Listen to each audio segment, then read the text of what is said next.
Informasi terupdate hari ini, wadidaw, diinformasikan hari ini Dr. Reza Gladys tidak menghadiri agenda mediasi dikarenakan syarat yang diajukan oleh pihak Dr. Reza Gladys tidak dapat disanggupi oleh pihak Nikita Mirzani, yaitu uang tuntutan sebesar 504 miliar rupiah harus dibayarkan langsung di ruang mediasi agar Dr. Reza Gladys dapat dihadirkan ke ruang mediasi.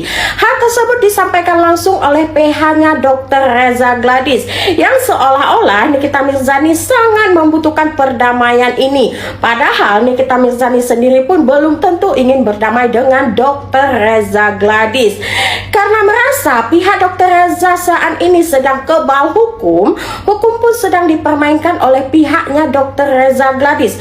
Ruang mediasi yang sakral dijadikan ruang bioskop di mana talent akan dihadirkan ketika uang tiket sudah terkumpul. Wadidaw, waduh, meledak enggak tuh? Dok, jangan baper dok, nih kita belum tentu mau berdamai dok.